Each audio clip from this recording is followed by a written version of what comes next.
आज की कहानी है नसीब का खेल। एक गांव में पारो नामक एक गरीब विधवा रहती थी। उसका एक पुत्र था। वो इतनी गरीब थी कि घर में 4 बर्तन भी ढंग के नहीं थे। लड़का अभी छोटा था। पारो ने बड़े प्यार से उसका नाम नसीब सिंह रखा था। मगर वो इतना बदनसीब था कि उसके पैदा होने के कुछ समय बाद ही बीमारी से उसके पिता की मृत्यु हो गई। पारो घर में चौका बर्तन आदि करके उसे पाल रही थी। उसे पक्का विश्वास था कि नसीब सिंह बड़ा होकर के उसके सारे संकट दूर कर देगा और उसका बुढ़ापा चैन से गुजरेगा। इसी आस में दिन रात मेहनत करके वो अपने बेटे को पाल रही थी। नसीब सिंह था तो छोटा, किंतु समझदार बहुत था। संयम और धीरज में उसमें कमी नहीं थी। किसी भी बात की गहराई को जानने की उसे प्रबल उत्सुकता थी। एक दिन उसने अपनी माँ से पूछा, माँ, हम इतने गरीब क्यों हैं? यह सब तो ईश्वर की मर्जी है बेटा, दुखी स्वर में पारो ने कहा। यह सब नसीब की बात है। मगर नसीब सिंह यह उत्तर पाकर संतुष्ट नहीं हुआ। वह बोला, ईश्वर की ऐसी मर्जी क्यों है बेटा? यह तो ईश्वर ही जाने। अगर ईश्वर ही जाने तो ठीक है, मैं ईश्वर से ही पूछूंगा कि हम सब इतने गरीब क्यों हैं। बताओ माँ, बताओ कि ईश्वर कहाँ मिलेगा? पारो तो वैसे ही परेशान रहती थी, अतः उसकी बातों से उकताकर उसने कह दिया, वह जंगलों में रहता है, लेकिन तुम वहाँ ना जाना। लेकिन नसीब सिंह ने दिल ही दिल में उसे छन इरादा बना लिया कि वह ईश्वर को ढूंढेगा और पूछेगा कि आखिर हम इतने गरीब क्यों हैं। एक दिन वह जंगल की ओर चल दिया। जंगल घना और भयानक था। चलते चलते नसीब सिंह बुरी तरह थक गया, मगर भगवान की परछाई भी उसे दिखाई नहीं दी। अतः वह थक हार कर पत्थर की एक शिला पर जा बैठा और सोचने लगा कि भगवान तो यहाँ कहीं नहीं, आखिर गरीबी दूर कैसे हो। तभी संयोग बस मृत्यु लोक का भ्रमण करते करते शिव पार्वती उधर ही आने लगे। उन्होंने बच्चों को वहाँ बैठे देखा तो उन्हें बड़ा आश्चर्य हुआ। बोले कि यह अबोध बालक इस बीहड़ जंगल में क्या कर रहा है? भगवान शिव ने बालक से पूछा, तुम कौन हो बालक? अरे इस जंगल में बैठे क्या कर रहे हो? मैं ईश्वर को ढूंढ रहा हूँ। ईश्वर को? पार्वती चौंकी और पूछी, मगर क्यों? ईश्वर से तुम्हें क्या काम है? मैं उनसे पूछना चाहता हूँ कि हम इतने गरीब क्यों हैं? दूसरों की तरह हम भी भाग्य की कृपा क्यों नहीं है? नसीब सिंह ने निर्भीकता से उत्तर दिया। माँ पार्वती और भगवान से उस बच्चे का साहस देकर बहुत प्रसन्न हुए। माँ पार्वती तो करुणा के सागर है। उन्हें उस बच्चे पर बड़ी दया आई और भगवान शिव से मुखातिब होकर बोली, प्रभु, इस बालक का कुछ कीजिए। हम कुछ नहीं कर सकते पार्वती, क्योंकि इसके भाग्य में यही सब लिखा है। भाग्य देवता के लेख के अनुसार इसे ऐसा ही जीवन भोगना है। नहीं नहीं स्वामी, आपको कुछ करना ही होगा। माँ पार्वती हठ करने लगी। जिद न करो पार्वती, यदि हम उसे कुछ दे भी देंगे तो वो इसके पास नहीं रुकेगा। इसे वैसा ही जीवन जीने दो जैसा भाग्य देव चाहते हैं। नहीं प्रभु, इसकी गरीबी दूर करने के लिए आपको इस पर कृपा करनी होगी। जब माँ पार्वती जिद करने लगी तो भगवान भोले शंकर ने बच्चे को एक हार दे दिया। हार पाकर नसीब से बहुत प्रसन्न हुआ और खुशी खुशी अपने घर को चल दिया।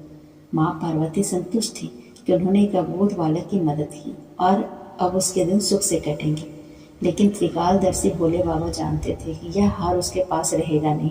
चलते चलते नसीब सिंह को पेट में अचानक दर्द उठा और वह शौच के लिए इधर देखने लगा। उसने भगवान शिव का दिया हार पत्थर की शिला पर रख दिया और झाड़ियों के पीछे चला गया। तभी एक चील वहीं से उड़ती हुई आई और उस हार को उठाकर ले गई। अरे मेरा हार! सब कुछ भूल कर लड़का चील के पीछे भागा। मगर कब तक चील का पीछा करता, कैसे पकड़ता उसे? एक आध बार पत्थर उठाकर उसने चील को मारने की कोशिश की, किंतु चील अधिक ऊंचाई पर थी। कुछ ही पलों में चील उसकी नजरों से ओझल हो गया। तो वो बहुत दुखी हुआ और रोते रोते अपने घर की ओर चल दिया। घर पहुंचकर उसने माँ को सारी बात बताई, मगर पारो को उसकी बात पर बिल्कुल विश्वास नहीं हुआ। हाँ, उसकी बात सुनकर थोड़ी उदास अवश्य हो गई, लेकिन नसीब सिंह माँ की उदासीनता देकर हतोत्साहित नहीं हुआ। उसने मन ही मन निर्णय लिया कि वह कल फिर वहीं जाएगा और भगवान शिव पार्वती को अपना विपदा सुनाएगा। उसका विश्वास था कि भगवान शिव उस धूर्त चील को अवश्य दंड देंगे। भगवान शिव ने पार्वती से कहा, देखो उसके पास कल वाला हार नहीं रहा। उसे एक चील उड़ा ले गई और दूसरा हार पाने उस चील की दंड दिलवाने की इच्छा लिए वो लड़का आज फिर आया है। पार्वती देवी ने फिर भगवान से शिव से प्रार्थना की, आप चाहे चील को दंड ना दें, किंतु उस लड़की की सहायता करके इसकी निर्धनता दूर करें। हम अब कुछ नहीं कर सकते देवी, यदि तुम जिद करती हो तो हम ब्रह्मा से कहते हैं, वही इस बालक की कुछ सहायता करेंगे। कहकर भगवान शिव ने ब्रह्मा जी को बुलाया और सारी बात बताकर आग्रह किया कि आप ही कुछ मदद करें। तब ब्रह्मा जी ने लड़के को हीरे की अंगूठी दे दी। लड़के ने हीरे की अंगूठी को जेब में रखी और खुशी खुशी घर चल दिया। उसने सोच लिया था कि अब वह एक पल के लिए भी अंगूठी को अपने से अलग नहीं करेगा। चलते चलते अचानक उसे प्यास लगी। वह सरोवर के किनारे पहुंचा। जैसे वह चुल्लू भर पानी पीने के लिए झुका, वैसे ही उसकी जेब से अंगूठी निकलकर पानी में जा गिरी। इससे पहले कि वह उठता, एक मछली उसे निगल गई। नसीब सिंह फिर रोते रोते घर आया और माँ को सारी बात बताई। बेटा, जब तक भाग्य में नहीं तब तक कोई चीज़ नहीं रुकेगी, माँ ने उसे दिलासा देते हुए कहा। जब भाग्य देवता खुश होंगे तो मिट्टी भी सोना बन जाएगी, मगर इस प्रकार किसी के देने से हमारी गरीबी दूर नहीं होगी।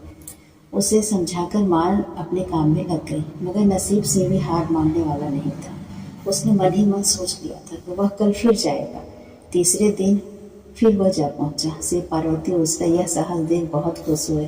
शिव जी ने इस बार ब्रह्मा जी के पास जाकर बात की कि वह लड़का तो बड़ा साहसी है, इसका कुछ उद्धार किया जाना चाहिए।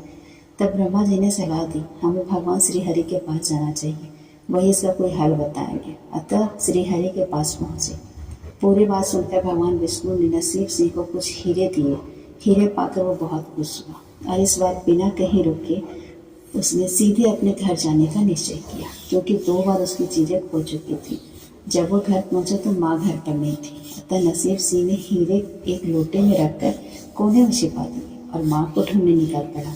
और मन ही मन सोचने लगा, अब माँ को किसी के घर काम करने की क्या आवश्यकता है, अब तो वह भी अमीर बन गए हैं। उधर पीछे से चोर उसके घर में घुसे और जो भी सामान हाथ लगा लेकर भाग गए। उस सामान में लोटा भी था जिसमें हीरे रखे थे। जब वह माँ के साथ वापस आया तो देखा हीरे गायब थे। इतना ही नहीं, घर का दूसरा सामान भी गायब था। अब तो उसकी माँ को बहुत गुस्सा आया। वह बोली, क्यों मुझे नई नई कहानियाँ सुनाकर पागल बनाता जा रहा है। सारा दिन आवारा की तरह इधर उधर भटकता रहता है और शाम को पिटाई के डर से कोई नई कहानी सुना देता है। माँ की डांट सुनकर लड़का रोने लगा, पर केवल यही जानता था कि जो भी उसने बताया वह सत्य था।